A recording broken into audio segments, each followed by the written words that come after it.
Welcome to the Fire Time Podcast, where it's never hot enough, slow is fast, and the way to win is to make it so stupidly easy to buy from you that there's no excuse not to. I'm your host, Tim Reed. And as always, I'm so excited to be here today. Welcome to the Fire Time Podcast. Now, today's episode is one that I've been excited about for a long time. I've actually been trying to nail down these two guests for a number of months, and I'm so glad that it happened right now. The timing is absolutely perfect. This conversation is all about how to get your business ready to sell and ultimately what the transition process is like when you sell your business to someone else within your company.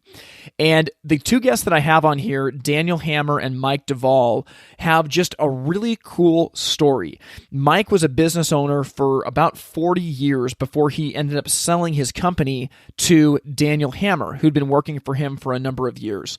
And as I talk with businesses around the country, this is one of the most common topics that comes up. And I know right now our industry is at a turning point where we've got a lot of folks that are in their late 50s and early 60s that started these amazing businesses and they've been running them well for a number of years. But now they're at the point of saying, hey, I'm going to be getting out sometime soon and I got to figure out a transition plan. So this conversation is going to be immensely helpful as you sort out that process because we're going to be diving deep into their real life experience. How did Mike prepare to get the business ready to be sold? What was Daniel thinking about as he considered buying a business? What do you do as far as seeking legal counsel? How do you negotiate a price? We're going to dive into all these questions in this interview.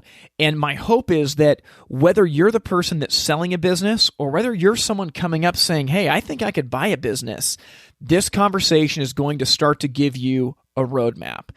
There's so much stuff to think about, right? I mean, how do you identify the person or the organization that's going to buy your business? How long does it take once you start that process? You know, these steps are something that you don't take lightly, and companies need to be very intentional with it. So it was really cool to get to talk to Daniel and Mike just very candidly about what this journey was like for both of them. So with that in mind, I want to jump straight to the interview. We'll circle back at the end and talk about this because there's a lot of things I want to cover. But before we do that, you guys need to hear this conversation. Joining me from Seattle, Washington, are two guests I've been really excited to have on the show for a long time. I'm joined by Mike Duvall and Daniel Hammer. Mike started a business called Sutter Home and Hearth and has since sold that business to Daniel Hammer. And I think this is going to be a really fun conversation. Guys, thanks for coming on the show today. You're welcome. Tim, good to be here. Yeah. Well, Mike, I want to talk to you since I've seen what Sutter is now. Can you talk about what's the journey been like of starting a business and seeing the entire evolution of starting it, it becomes a success, and ultimately you end up selling it and seeing it continue as a legacy? Well, I have to say, at this point in time, I considered it a very rewarding journey. However, like any journey, it's never a smooth road, and it was a long road because it started in 1979. And at that time, we were strictly a wood stove company. That's all we did. We didn't do anything related to fireplaces like accessories or anything like that. We were really hardcore, all about energy efficiency, and really thought, I'd say started out pretty altruistically regarding what we were doing and how we were bringing products to the market and how we were serving people. And that ethos, fortunately, stuck with us for the life of our business and continues now, fortunately, with Daniel. But I guess in retrospect, I would say I'd have to quote, the Grateful Dead, what a long, strange trip it was. Yeah, I believe it. And, I just think it's got to be interesting to see something that you've built get passed on to somebody else. I feel like there's got to be all kinds of emotions that come with that. Like there's got to be some ego of like, hey, I built this thing and it's awesome. But you also, in order for it to be successful, you kind of got to let go of it a little bit. I'd imagine there's a big mix of emotions there. There are for sure. But I would say, once again, I just want to reiterate that I couldn't be more pleased with the way things turned out. Considering selling the business is something that I think most business owners should do well before they're ready. to sell, obviously. And I had the privilege of being involved in a dealer group for years, actually one of the founding members of a dealer group. So I had the benefit of seeing some of my peers go through this process, and also having very candid discussions with some of my peers about how this process works and what some of the alternatives were. So I had a lot of, should I say, grounding in what can happen and how things can work and different options, and really started examining them a long time ago, long before I was ready to sell the business. And in fact, to that point, I had a buyer who was sort of, no, I won't say sort of, he engaged me to buy my business several years before I was ready to sell it. So that intensified my examination of exactly what I wanted and how I wanted to do it, and who the likely candidates were and how this might go down. Because I'll confess, 10 years ago or 15 years ago, there was a point where I thought, well, you know what? I've got a really good profitable business here. If I can't sell it, I'll liquidate it and y'all just take the money and run. And I'm glad it didn't come to that, and I'm glad I got beyond that. But there was a time when I considered that a viable alternative. And I did see some business people do that. Yeah. Yeah, that's a really interesting perspective. I know I'm down in Portland, Oregon, and over the last 5 years, we've seen that happen with multiple Hearth businesses of just the door shut, the inventory is liquidated, and that's that. But I think it's really special to be able to make the transition. I think it's a win. It's obviously a win-win. It's a win for you, and it's a win for Daniel in this case coming in to take it over as well. Certainly, I believe so. And in terms of considering what considerations that you make, part of it for me was the legacy, because when you pour your heart and soul into something for that long, you do build your ego around it a little bit. And it is a little hard at times to back away and say, well, wait a minute, I did all this. Why would I now do this, right? Or A, B.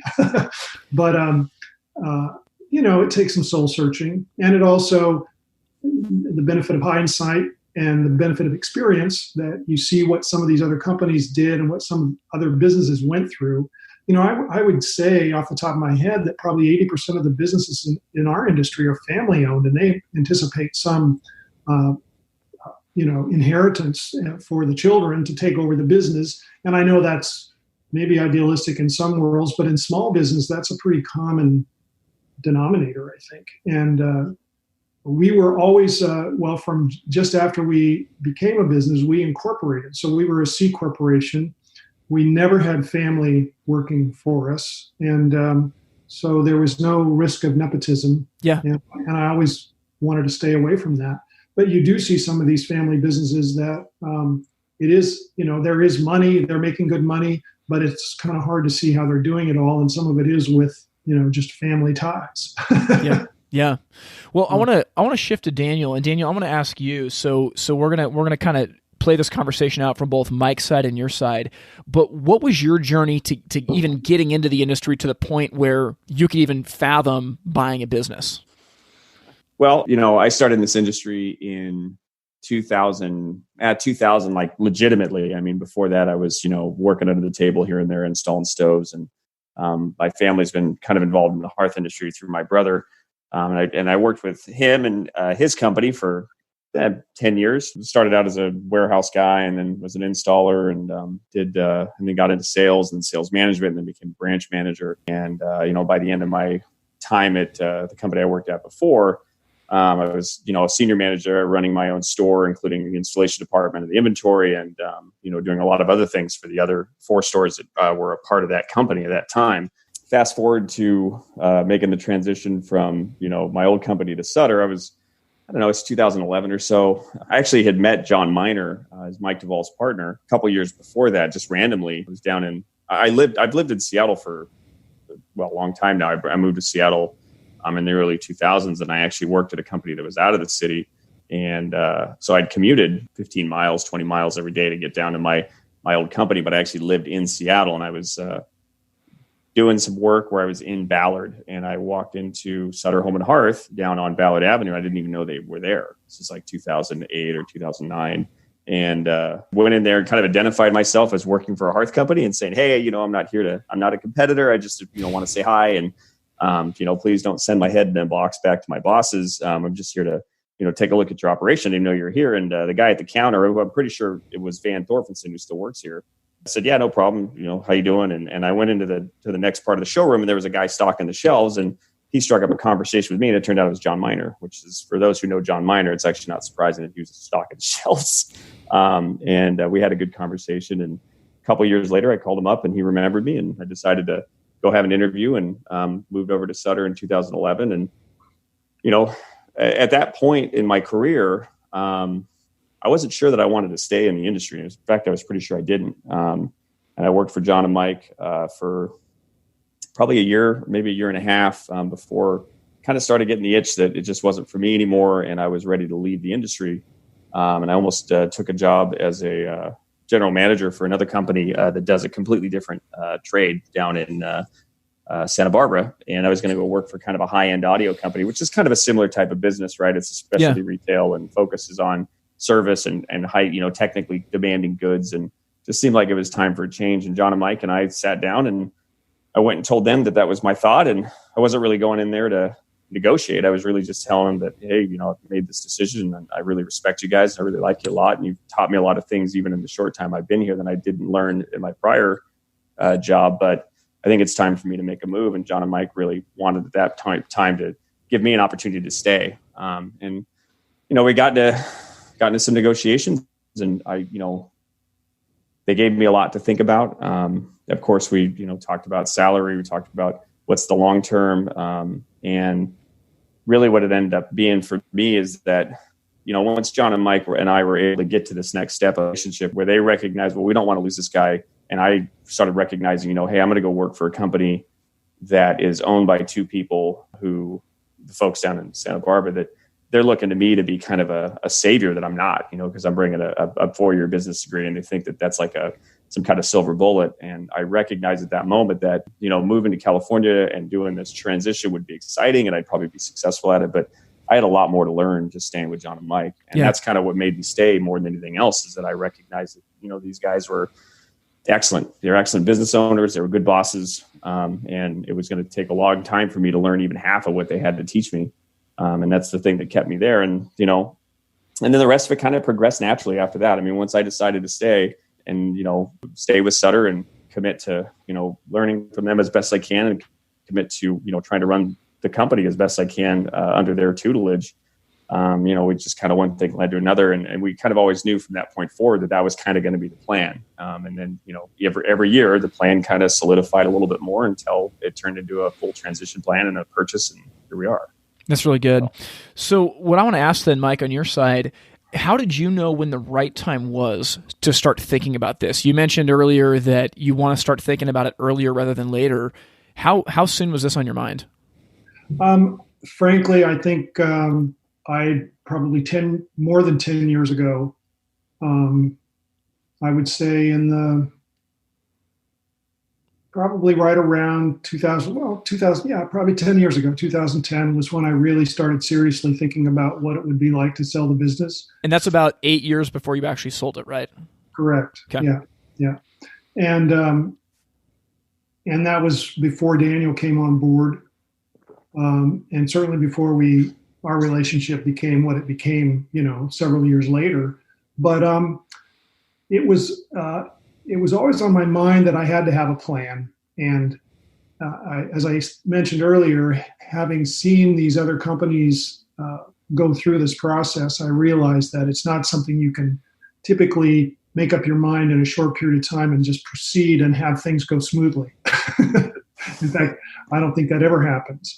And I kind of had my age. I was thinking about what age I wanted to retire at.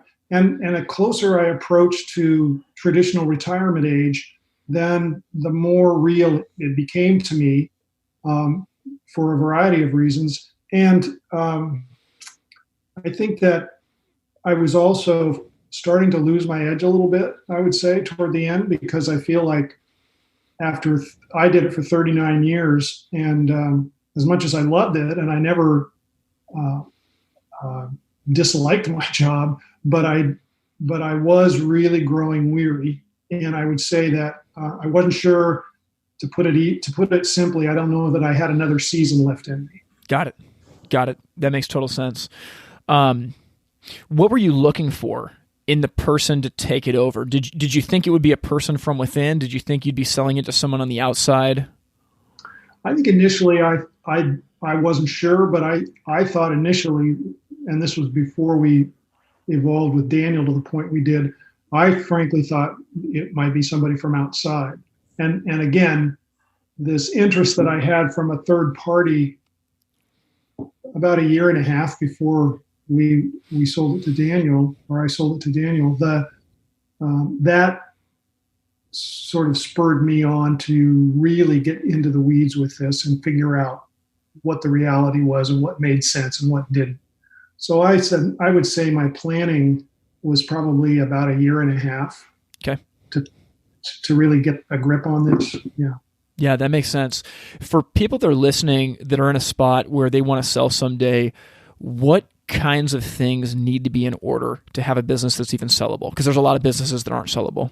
Yeah. Well, the first obvious one is that you have to have a good accounting system, and you have to have a track record that you can look back on for at least three and preferably 5 years and say, here's how this business has performed over this period of time. And like they always say in the stock market, past performance doesn't guarantee future performance. But in our businesses, and especially one that's 40 years old, you can see a trend. And so you really need to be able to put those numbers down and be able to see every aspect of the business from a management standpoint and from a financial standpoint. Then you get to the point where you say, well, what methodology am I going to use to value this business? And I've seen companies go out to commercial companies that sell businesses. Brokers. And brokers, thank you. And that's an extremely expensive process for, frankly, everybody. And valuing a business that has these good records is not that hard. There are a variety of formulas to use, and some are more complicated than others. But if you go through and do the work and use 2 or 3 of them, it's kind of funny. You kind of end up in the same place in terms of getting a sense of what the value of the business is. No, that makes total sense. I think that's really good that, for people listening, if you are going to be selling your business, you got to get the numbers right. There's little bits of experience I've had in the past with companies that have wanted to sell, but their books are a mess and they don't know if they're making money or losing money. And when that's where your business is, when you don't have any systems and processes, it's really tough because basically your business is worth whatever the inventory is. And because there's not a business, there's a warehouse full of stuff. Yeah. And to pile onto that, I mean, there's the emotional, spiritual, philosophical side of buying the business, which is, we'll get into that all too about, Mike Duvall talks about legacy and those are things that I can agree with. And we can talk about the industry and the relationships and all the things that are really important to us that are on this podcast about why we've stayed in this industry and why we're going to. But, if you're going to buy a business, that's that's the whipped cream on the pie, basically. But the pie itself is, the ability for me as a buyer to take, okay, here's these financials, here's my experience with the systems, here's my experience with how this business works. Now I'm going to get my, independent counsel, my independent CPA. We're going to review this information, and we're going to make sure that we're doing this all above board. And if you don't have that information, you have the ability to understand it or translate it or get it to somebody who can professionally advise you on what you should do. You're kind of hurting. If you're not doing that, then it's all a cocktail deal, and it's going to be a problem ultimately. So I mean, even if you're not a buyer who had the luxury of, working for who they bought the company from for several years before that happened, all you really need is get the accounting in order. I mean, the one thing that John and Mike did that I honestly think is probably one of the best things they probably ever did, and Mike can let me know if he agrees or disagrees, but having, a full-time accountant on pay for as long as you guys have, I mean, that's been a really big deal in terms of this. There's a lot of small companies that don't take that seriously. They got somebody who's untrained doing the books, or they're not seeing that as an expense that is worth it. But I mean, it's been extremely valuable to me, and I'm sure Mike and John as they ran the business. I would agree, Daniel. Absolutely. We did the books ourselves for a long time. And then when you get to a certain size, it just makes a lot more sense to have somebody not crunching the numbers, but keeping track of the numbers for you all the time. And you can't make good decisions without good information. It doesn't matter whether you're trying to sell the business or run the business. It's all the same, really. Yeah. Well, okay. So one thing I want to ask, there's so many places I want to go here, but so Mike, you made this investment to get tight books where you understand the ebb and the flow of the business and where you're at financially. So number one, there's got to be some questions if you're selling to someone internally. When is the right time to open up the transparency to them, to show them this is actually how much money we make? And even if you don't buy the business, you're going to know how much money we make. So I want to ask about the transparency there. When do you show it? How do you go down that path? And then part two for Daniel, you're unloaded on, okay, here's the financials of the business. Where do you even go for counsel? So let's maybe start with part one of the question, Mike. How do you decide on the discretion of showing that transparency? And Daniel, for you, what do you do when you have that information to figure out the right decision of going forward or not? Well, from my perspective, the first thing you need is at least a verbal commitment on the part of the buying party to say, I really am interested in this, and this is a road I want to go down. And I will tell you, I have the benefit of having another party interested prior to that. And if you're going to really pursue this, and realistically, they have to see the numbers too. So you have to, I am going to draw a blank on the type of agreement that I had both parties sign. NDA. Non-disclosure, thank you. And you make sure you get those documents signed and enforceable before you show any numbers to anybody, because this is any privately held business doesn't want to be under the magnifying glass of anybody who wants to look at it. So you get the NDA and then you release the documents and that's all you can do. I didn't worry about it too much because I knew we had a good business and I had a good history and there was nothing to hide. So and I'm frankly proud of it. So as long as I could be assured that it wasn't going to get released outside the bounds of the people I wanted to see it, then I was comfortable with it. Yeah, that's really good. Daniel, for you, what do you do when you have that information? Where do you even start to process it and figure out, is this the right thing to pursue? Well, I also want to just kind of pile back onto what Mike was saying there about the NDA and the formality of all these things. There might be some people listening to this podcast that might be considering an ownership transition. And even if you're the son of the owner or the daughter, or you've been in the company for 30 years, any real business deal requires legitimate due diligence. It requires your own personal counsel. It requires things like non-disclosure agreements, because these are what keeps everything serious, above board. And there's enough room for the emotional side, the relationship side, the commitment to your soon-to-be business partners or whomever, that it's not insulting to say, we need an NDA, I need to have this reviewed by a CPA, or I need to have this reviewed by my attorney.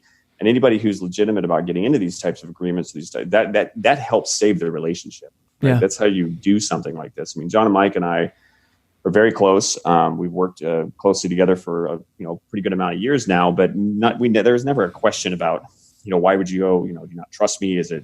Why would you go have this looked at, or why? That's how business gets done, right? And then John and Mike and I respected each other, and we respect the process. And it's a serious business; it's a serious game. So we need to be independently counseled, and you need to take those types of things seriously. So I don't care if it's your grandmama 30 years, get the paperwork done and do those portions of it. And it's the best way to protect these types of agreements, to make sure that everyone kind of knows what's going on and that everyone's above board about it. Then you can deal with the relationship when you're having beers after you've inked the deal. But anyway, so the question to me is, what do I do, right? So I get that information, I digest it, I start, as John was, as Mike was saying,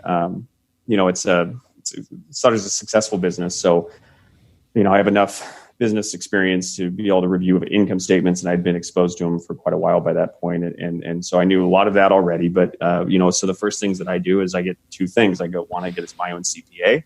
And then two, I get my own attorney. And I get both of those people hired, and then I have them start reviewing the documents and the contracts and stuff that's going to be coming through me to get their professional, objective, decisions on what I'm looking at and what I'm deciding to agree on. And the reason that that's so important is because what I was saying earlier, the emotional portion of that, the human portion of this, I love and respect John and Mike, and it's very easy for you to make bad decisions when that is, part of your judgment. And it's just because, you could miss something. You may not be paying as close attention as you should be. So having somebody who can look at this and say, hey, are you paying attention to this? Maybe this should change. You should have a discussion about these items. And it just helps make sure that everyone's making good decisions. And that's why you don't want to go into it without counsel. But again, you definitely got to have somebody who can look at the financials with you, that has the appropriate training to go through those things and be able to kind of see the things that could be pitfalls, the things that are good, the things you can expect. How do you project if the business will have the cash flow to afford the debt payments or whatever it is? There's a lot of these things that you've got to think about. And then, certainly an attorney to help review any buy-sell agreements or contracts or things like that as they're going to proceed. So, yeah, that's really good. So I'll ask this. I'm going to ask it to you, Daniel, but Mike, you can jump in as well. So you see these documents, and Mike has an idea of what he feels like the business is worth. You're reviewing it with your independent counsel. How do you and Mike work together to negotiate a fair value of the business? So, basically what I did is I took the valuation methods that Mike's already kind of talked at. It's not a finance class, so we're not going to necessarily jump into all of that. But the CPA, for example, that specializes in, business accounting and things like that, those are the folks that will help you, hey, here's the number that's on the table. Here's the income statements. Here's the tax returns. Here's this information for several years worth of information on this business. Help me understand if this is a good price or not. That's kind of how I did it. And with some discussion with them and with some good advice, that's how I started. We started coming to an agreement on what the final price of the business is going to be. And I would just say that depending on the structure of the business, whether it's a C Corp, LLC, privately held, or sole proprietor, there are always tax ramifications when this occurs. Yep. So I think, and what I'd seen in the past that I tried to avoid is I'd seen companies get caught up in the sale price of the business and the structure of how the sale was going to be processed and paid, and they overlooked some of the tax implications. And sometimes, well, it is an emotional process. I won't deny it. But I think people are overcome by their emotions sometimes. And sometimes they get caught up with this idea that they just want the highest price. And getting the highest price doesn't mean you always get the best deal, which is counterintuitive. So beyond just the value or there's all this emotional baggage that people bring with them to the table, and good or bad, it has to be dealt with. And I've seen it cloud people's judgment and I'm sure on some level it clouded my judgment, but I don't feel that way. I feel like we made a really solid deal, and I think it was a win-win. And I'll leave it at that. We'll get back to our conversation with Daniel Hammer and Mike Duvall in just 1 second. Hey, if you've been listening to the podcast this season, you know that we've been talking about how your company can stay relevant in light of the COVID-19 crisis. Well, one of the things that we've mentioned most is that in our industry, most companies' websites are leaking money. And there's a lot of reasons for this that we've covered in past episodes. What I want to do today is give you a tip that if you can take care of this, you're going to go a long ways towards connecting with customers and engaging them towards buying your product. And this is it. When a customer is on your website, everybody listening to this podcast needs to understand that there are two primary questions your customer wants answered. If your website can answer these questions, you have a great shot at winning. But if you don't answer both of these questions for your customer, they're probably going to hit the back button and end up buying elsewhere. Okay, so here's the first question. Every customer going to your website is asking, what options are going to work in my space? It sounds simple, but everyone going to your website has a space, and they don't know what's going to work in it. Very often they get confused on manufacturers' web pages by what's a zero clearance fireplace, what's an insert. They ultimately don't know. So here's tip number 1 for your website. Don't arrange your fireplaces in terms of their industry category. Zero clearance, insert, gas log set. Those things don't mean anything to customers. Instead, arrange your fireplaces based on the situation they're applicable to. So, for instance, you could have a section called blank wall, and any fireplaces that could potentially go on a blank wall can be put there. Open fireplace, freestanding stove, and use pictures to demonstrate. This will go so far towards making it easy for your customer. All right, question number 2 that every customer wants to know when they're on your website: what's it going to cost? Now, most companies in our industry don't put pricing, and if they do, they put pricing for the unit only. Both of those are a huge mistake because our products require vent pipe and installation, framing, permitting, whatever. You have to find a way to give an accurate price range to customers when they're on your website.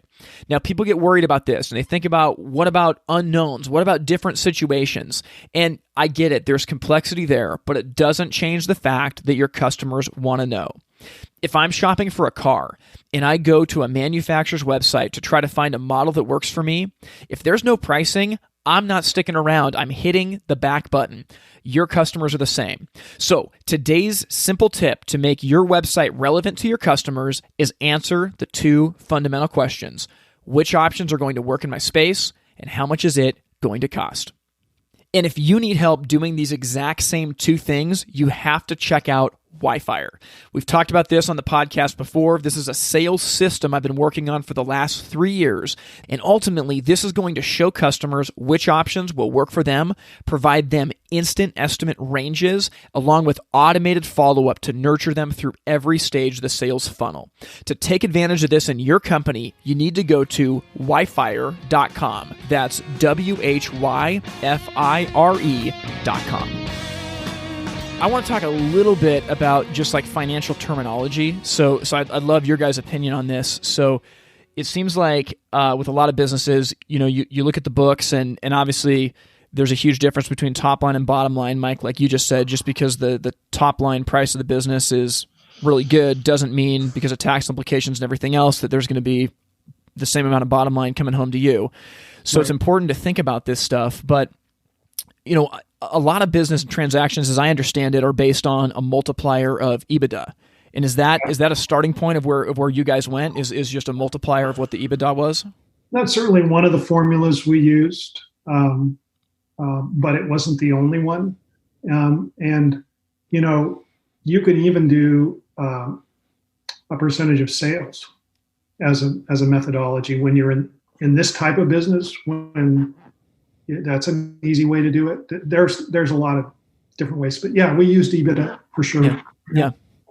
And I think it can be, this is overly simplifying it, but it's a way to at least start the conversation, is to think about if you can look at the EBITDA of a company and see, what that bottom line number is.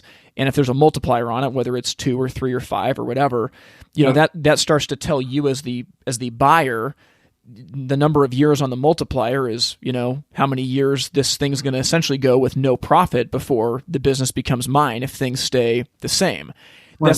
That's oversimplifying the conversation, but I think that's a good way to start thinking about taking on this business. Yeah, I agree. So I want to ask you then, Mike, how did you decide on Daniel? As you were approached by somebody else, before you'd started discussions with him, how did you decide on him to be the one that you sold the business to? Well, there's this saying that familiarity breeds contempt, but that's not what's happened in this case. Frankly, the history that I have with Daniel really made it simple for me to make that decision. I guess I'll put it that way.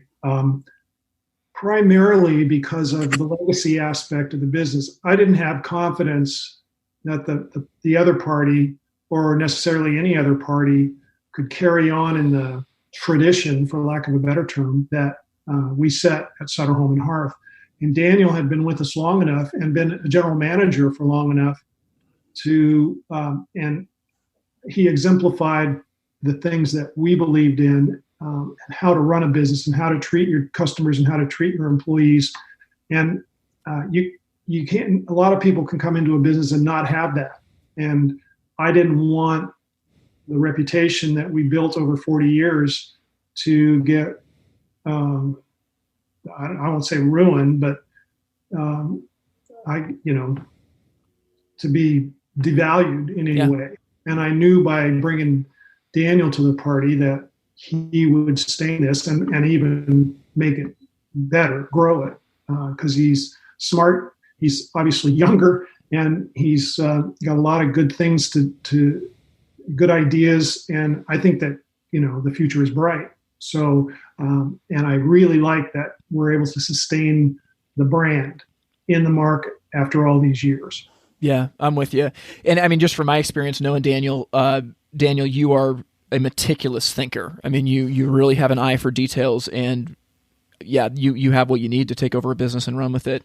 I want to ask you though, Daniel, as you guys figure out this evaluation and everything, and you're looking at, taking a leap, buying a business, and that's a big change. What needed to be in place for you to feel good about taking it on?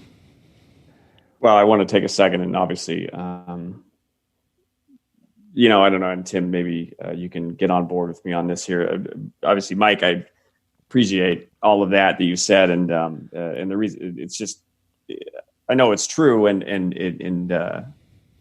it just means a lot to me because I'm the kind of person, and Tim's in my generation in this industry that, I think we're the kind of guys that are just happy to be standing in a room with a guy like you, Mike, and for me to hear positive things like that about me and what you saw in me to be the person that's going to be able to take on this challenge, it means a lot. And I'm normally, the person that I kind of get a reputation sometimes for being fairly severe with those that work for me, in terms of being challenging and making sure that, maybe I'm being a little hard on them in terms of the how I'm going to push them to get the things that I want. But I don't think people realize that I'm only talking to them probably at half of the tone that I'm talking to myself in my own head. So, but anyways, thanks for all that, Mike. I mean, we've discussed that before, but every time I hear you talk about things like that, that really means a lot to me, and I appreciate it. And I hope that I know that I won't let that down.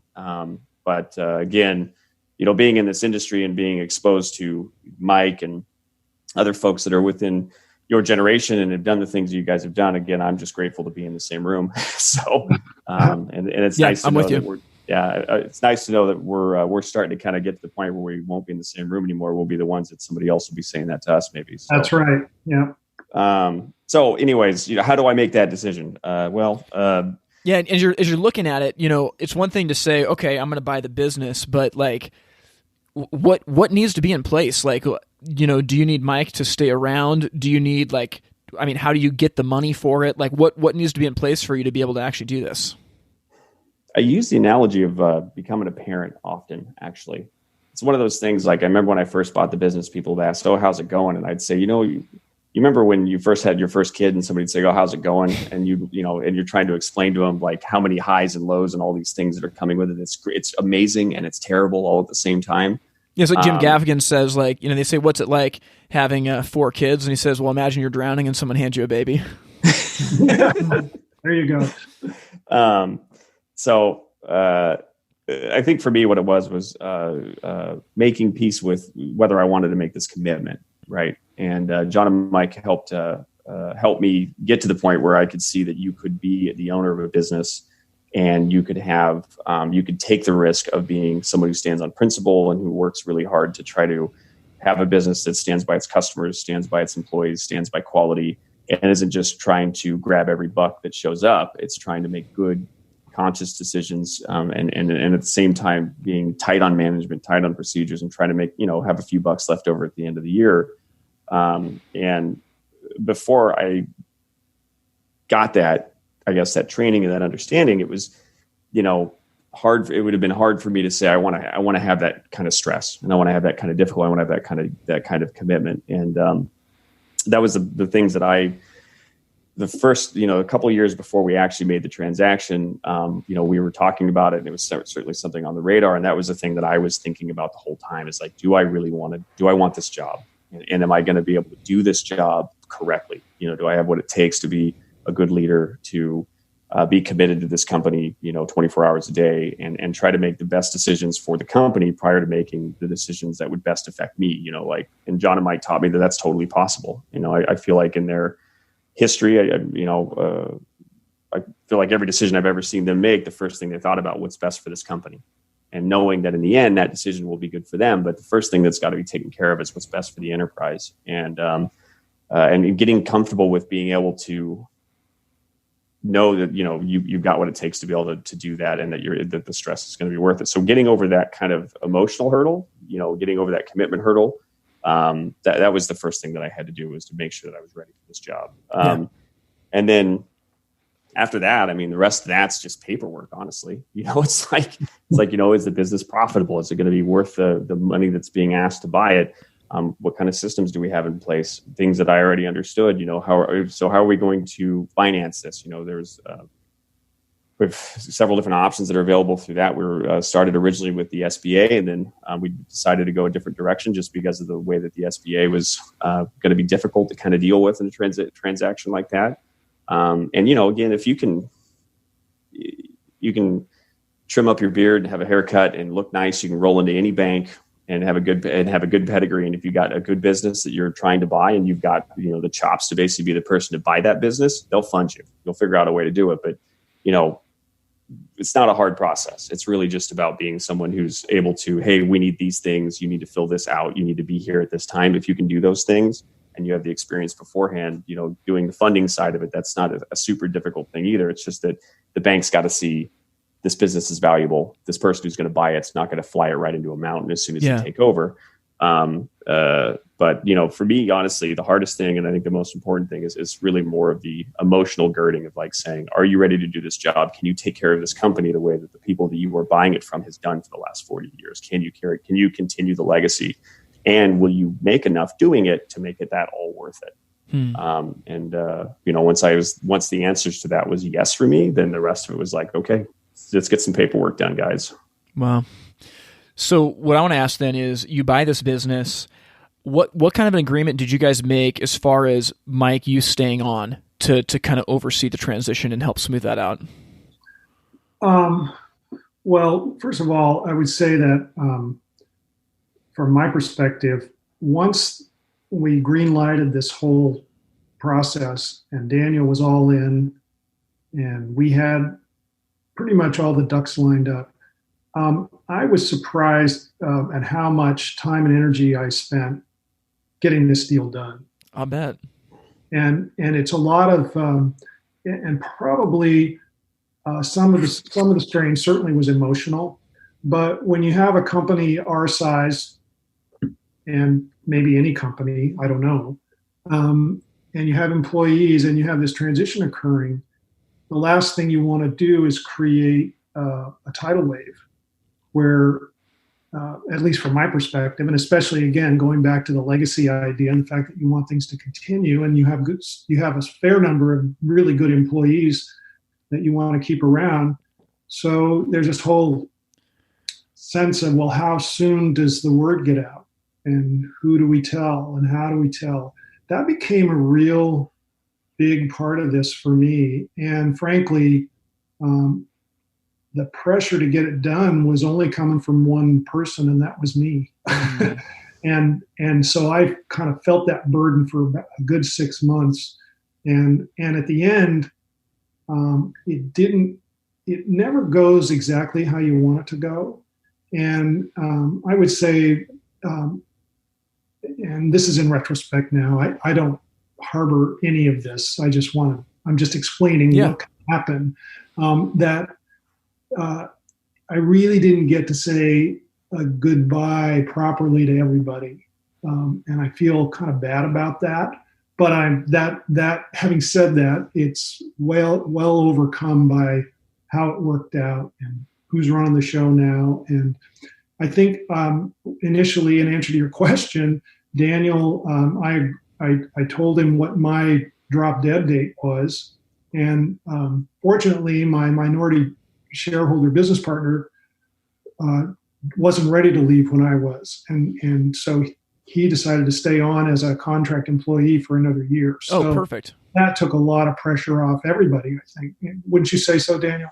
Oh yeah. That was, I think in retrospect, I know now how valuable that was, and not to say that, John is valuable in any application. So having him at all, I was grateful to have it, but it would have been pretty easy at the time of the transition for me to have, if John wouldn't have been doing that, to say, oh, okay, that's probably fine. We'll be all right. But I think that first year would have been really a lot more difficult had he not been here to help make that transition smoother, because there was a lot of systems that processed through him, and there's all this experience. And honestly, Mike and I had been working pretty hard before that transition went, to where I was absorbing more of what Mike was doing, because we knew that John was going to be spending at least another year, working the business.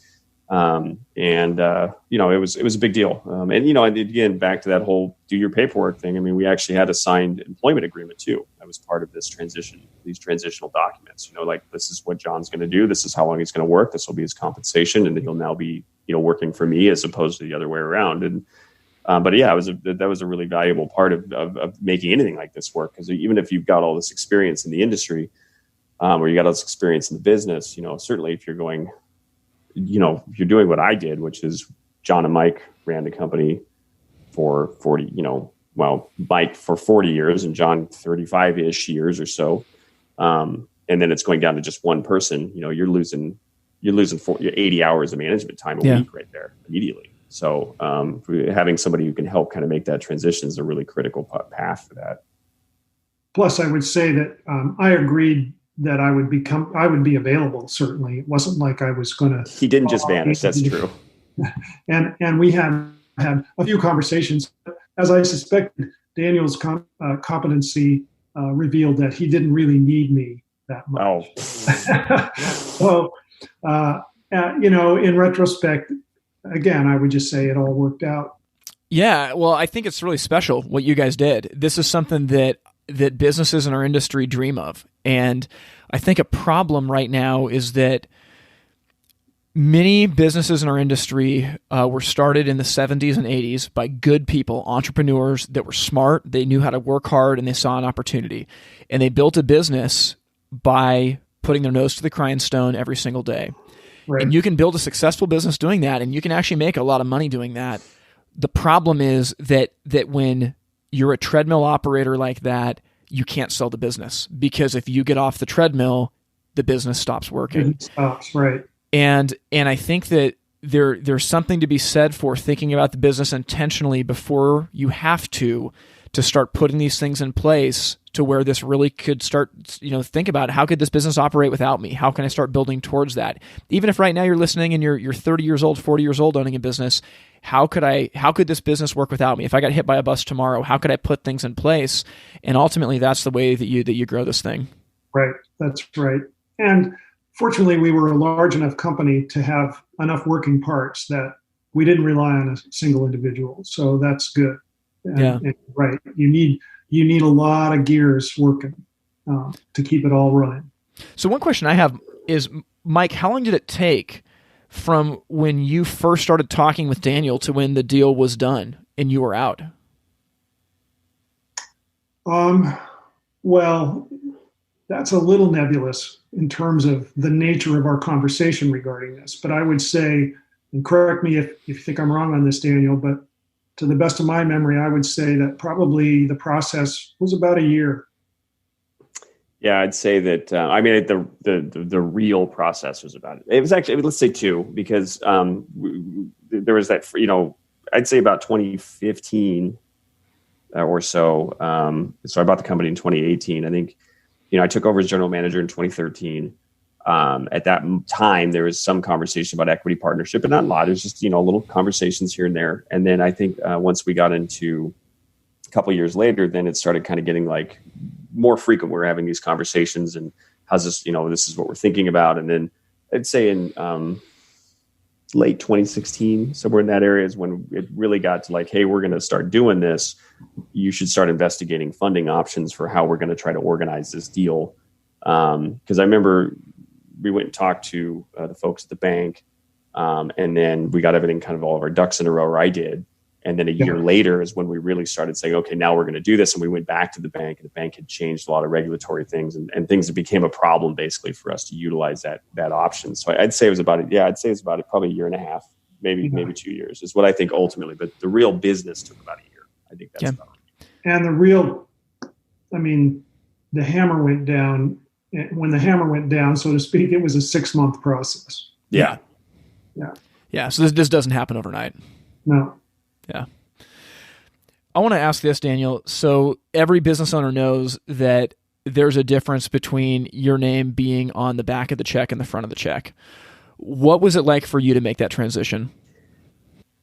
It's an interesting question. I've worked directly for people in, Mike and John's shoes most of my career. I've never really been, I've been pretty comfortable being a second in command to an owner of a company for quite a while.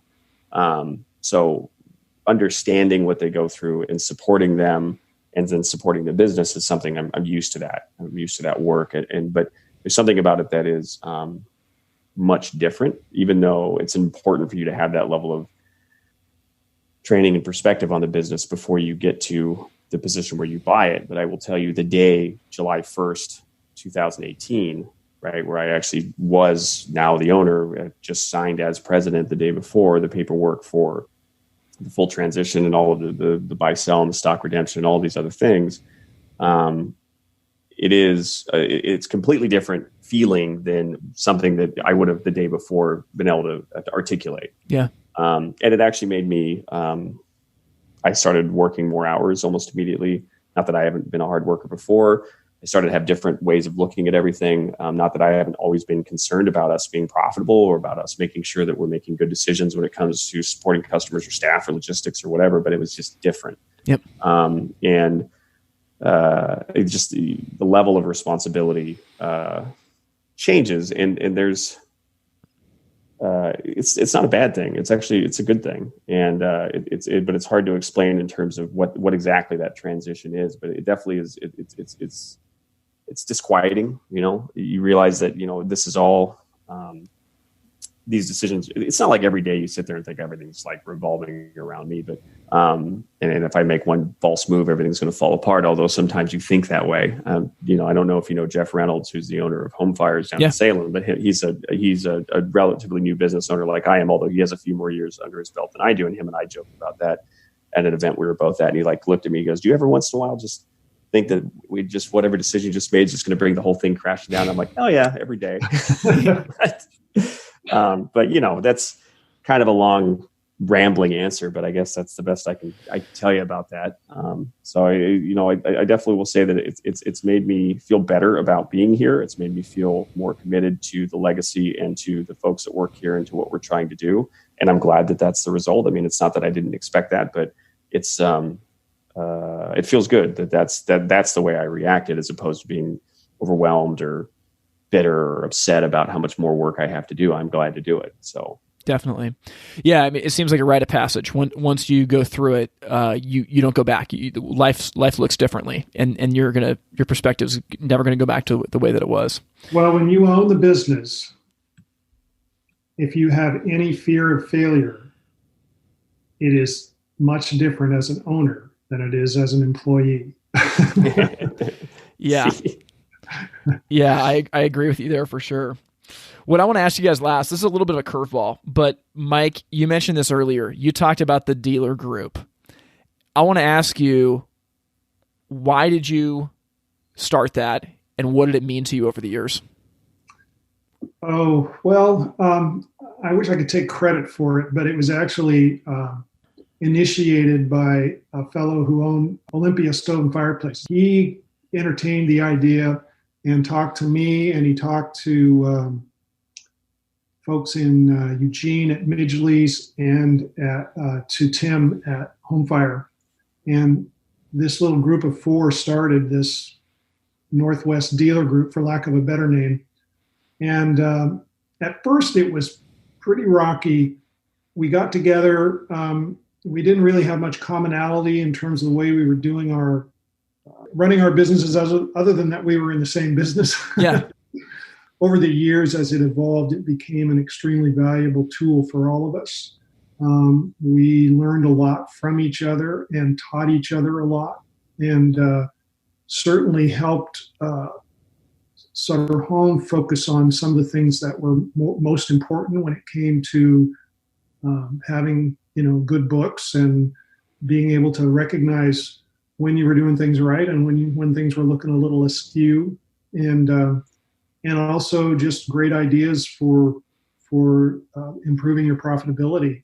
And it really just bred its own success, I guess. And once we were into it, it became an invaluable tool for all of us. And it grew a little bit. We added some people over the years, and it was always a pretty special group. Well, that's really cool. I think that intentionality says something. When you surround yourself with people where you're moving in the same direction, you're open to feedback, and you're ready to learn.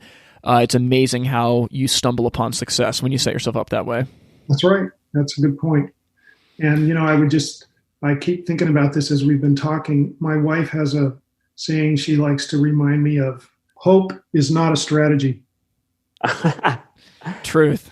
There is truth there. Yep. Well, guys, this has been awesome. And I'm telling you, there is so much value in this conversation, because the topic of transitioning your business to the next generation, transitioning your business to sell to an outside party, whatever the situation is, there are businesses all over the country that are in this same boat, and what you guys just laid out is the ideal situation. So I appreciate your time being here, Mike. It's awesome seeing the legacy that you've created, and Daniel, it's just amazing to be a friend of yours that can just watch you take this and run with it. So thank you guys for your time. We appreciate you coming on the show. Tim, it's great to finally meet you, and maybe we'll meet in person one day. Yeah, once this COVID crisis is over, we'll have to make that happen. Yeah. You bet. All Thanks, right. Tim. Take care. Thank you. Well, I hope you guys enjoyed that conversation with Mike Duvall and Daniel Hammer. I'm telling you, this is special, and the timing could not be any more perfect. We're in the midst of the COVID crisis, and everyone's trying to reevaluate their value proposition. But now's the time to dive deep on investing in the systems and processes that your business has so that you can hit the ground running on the backside of this thing. If your workforce was shut down or forced to reduce their hours, now's the time to do a virtual reset on your company. As you bring them back up to full speed, you can set a new trajectory for the way that you do business. Now, one thing I want to pick up on that Mike talked about was that idea of the dealer group. This is so critical to find like-minded people who can sharpen you and make you better. I'm telling you, I've got a group of people like this in my life, and it has absolutely changed the way that I live. If you take nothing away from this interview, take away the fact that you need to find other people to help you get better and meet with them regularly and intentionally. They say that most people in life are a combination of the people they hang out with and the books that they read. If you surround yourself with intentional people who are trying to make themselves and their businesses better, you got a better chance of winning. Now, one of the ways that you can do this is in the FireTime Network. We've talked about this for a while now on the podcast, but if you go to thefiretimenetwork.com, you can join essentially a free social media platform for the hearth industry. But this is full of hundreds of dealers, distributors, and manufacturers who want to get better. There's all kinds of ways to connect with like-minded people who can ultimately help you grow your business. So you need to go to thefiretimenetwork.com and sign up to start taking advantage of that. Now, one more thing that I want to talk about is the format of the rest of this season. So the first half of this season has been regular interviews with guests, but I'm really excited about the second half because the second half of season 4 of this podcast is going to be a deep dive on the different departments of a hearth company. This idea is actually what even started the FireTime Network. Grant Falco and myself were on an airplane to Minneapolis, and we had like 5 hours together, and we just started brainstorming the way that we've grown our businesses and the tools that we've used to do it. And what we came out with was a series of tools based on the 8 departments of a hearth company. I cannot wait for this. It's going to be super, super practical, and especially for businesses that are really trying to reestablish themselves on the back end of this crisis, I know this is going to be helpful. With that is going to come questions, and as always, we're going to end this season with a question and answer episode. So make sure to write in your questions to tim@ itsfiretime.com. That's Tim at itsfiretime.com. Now, before we go, I want to remind you guys about Patreon. If this podcast has been a blessing for you and helped you grow your business and you want to support it financially, you can do that by going to the website patreon.com/itsfiretime. That's patreon.com/itsfiretime. There's also a link in the show notes. But what we want to do with this podcast is we want the content to become better and better and better. And in order to do that, we need to outsource some of the administrative duties of the podcast. And so we're really thankful for the people and the companies that have jumped on to support. In fact, I want to give a shout out to a few of them right now. Pete Schoenfeld, former guest of this podcast last season, Danny Kaler out of Smoky Stoves in Medford, Oregon, and William Spencer out of Portland. Guys, it means the world that you are supporting this, and we appreciate every penny. So with that in mind, guys, I hope you have an amazing rest of your week. I know that there's going to be a lot to think about with this conversation, but now more than ever, it's more important to think about the way that we're running our businesses. And you may not think of yourself as someone who's going to own a business one day, but I'm telling you, there's opportunity out there. There are people all over the place that are looking to sell their business. On the other end, if you're older, you feel like it's too late, I can't do it. Well, it won't happen overnight. But I'm telling you, if you can go a couple years tightening up the systems and processes in your business, chances are you can sell that business to someone for a profit, and ultimately they can continue your legacy. So I know that this has been a long episode, and I actually thought about breaking it into a two-parter, but I felt like the conversation was important enough and cohesive enough that we needed to keep it as one solid unit. So as always, I appreciate you listening to this podcast, and I can't wait to talk to you guys next week. Thank you for listening to the Fire Time Podcast. To learn more, visit the website itsfiretime.com. Music from this episode was written and recorded by In Bloom out of Portland, Oregon. We thank you for listening to the Fire Time Podcast, where it's never hot enough, slow is fast, and the way to win is to make it so stupidly easy to buy from you that there's no excuse not to. We'll see you next time. I'm all into